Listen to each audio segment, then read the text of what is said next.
Students welcome back. हम जैसा कि आपको ज्ञात है कि हम 9वीं क्लास का हमारा पार्ट है कोशिका जीवन की मौलिक इकाई, cell a fundamental unit of life. उसका हम आज एक लास्ट टॉपिक स्टडी करेंगे। इस टॉपिक के साथ ही हमारा जो चैप्टर है वो समाप्त हो जाएगा। और आज का हमारा टॉपिक है जंतु और पादप कोशिका में अंतर, difference between plant cell and animal cell. बहुत इंपॉर्टेंट टॉपिक है। आपको ज़्यादा मैं जटिल नहीं बनाऊंगा इस टॉपिक को, वैसे आप जिसको चाहे जितना मर्जी कॉम्प्लेक्स से जटिल बना सकते हैं, पर हमारी कोशिश रहेगी कि 9वीं क्लास के हिसाब से जो मुख्य बातें आपको ध्यान रखनी है वो ध्यान रखिएगा। क्योंकि अगर आप इनकी तरफ देखेंगे तो जंतु कोशिका है या पादप कोशिका है, इन अंगकों को आप देखेंगे बहुत सारे हैं, तो अंतर बहुत सारे बन सकते हैं, लेकिन हम मुख्य अंतर जो आपको टेस्ट के हिसाब से इंपॉर्टेंट है वो ध्यान रखने पड़ेंगे आपको। चित्र जरूर बनाने का प्रयास कीजिएगा। वो अक्सर पेपर में पूछ लेते हैं कई बार कि जंतु कोशिका का चित्र बनाइए या पादप कोशिका का चित्र बनाइए, पौधों की जो कोशिका उसका चित्र बनाइए। तो चित्र भी आपको आना चाहिए, अच्छा सा बहुत बढ़िया चित्र आप बना सकते हैं। किताब में NCERT की बुक में बहुत ही बेहतरीन चित्र आपको मिल सकते हैं देखने को। चलिए हम अंतर पढ़ेंगे कि जंतु, अब वैसे आप अंदाज़ा लगा सकते हैं किस प्रकार की कोशिका नज़र आ रही है। तो ये जंतु कोशिका है और यहाँ इस तरफ जो आप ये देख रहे हैं ये पादप कोशिका है। तो अभी बात करते हैं इसमें क्या है। तो मुख्य जो अंतर है वो यहाँ से देख लेते हैं और उसके साथ ही टॉपिक को हम समाप्त करेंगे। तो पादप कोशिका और जंतु कोशिका देखिए क्या है। अब पादप कोशिका जो है इसमें कोशिका भित्ति होती है, जिसको आप सेल वॉल कहते हैं।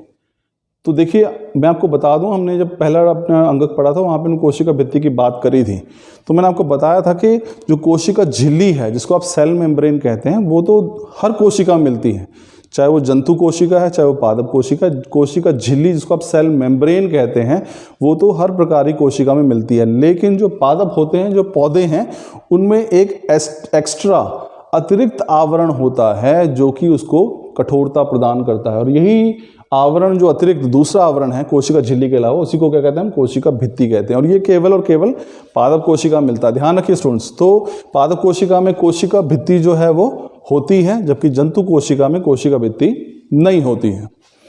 आगे देखिए, इसमें हरित लवक उपस्थित होते हैं। जाहिर सी बात है, पादप कोशिका है, पौधे हैं, क्लोरोफिल है, प्रकाश संश्लेषण होगा, भोजन बनाना है।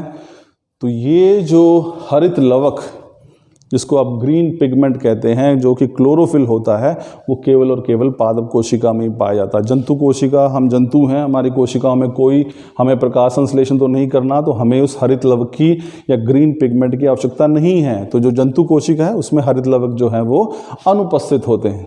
तीसरा अंतर है, इसमें प्रकाश संश्लेषण होता है। जाहिर सी बात है जब हरित लवक होगा, क्लोरोफिल होगा, सूर्य का प्रकाश, कार्बन डाइऑक्साइड, जल, सभी चीज़ें उपलब्ध होंगी, तो क्या होगा यहाँ पे प्रकाश संश्लेषण, और ये स्वपोषी पोषण बन जाएगा। अपना भोजन स्वयं तैयार कर सकते हैं हरे पौधे, वो केवल इसी हरित लवक के कारण, क्लोरोफिल के कारण।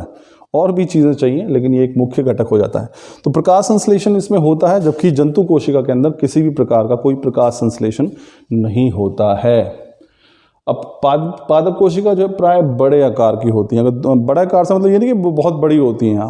कोशिका देखिए सूक्ष्मदर्शी होती हैं, ध्यान रखिए उनका आकार बहुत छोटा है, माइक्रोस्कोपिक है। ये दोनों का आकार इतना छोटा है कि ना तो आप जंतु कोशिका को देख सकते हैं नग्न आंखों से, ना ही पादप कोशिका को। लेकिन हम जब दोनों की तुलना करेंगे, दोनों की तुलना में पादप कोशिका, जो पौधों की जो कोशिका है, वो थोड़ी बड़ी होती है, और जो जंतु कोशिका होती है ये प्राय देखने में छोटी होती है।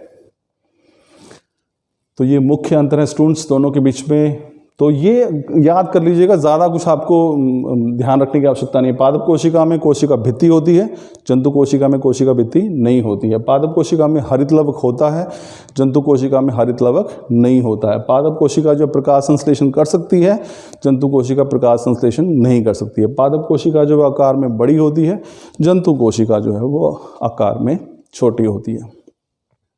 तो स्टूडेंट्स ये था हमारा लास्ट टॉपिक इस चैप्टर का। आई एम श्योर कि हमने सारा इसमें पढ़ा है जो आपको समझ में आया होगा।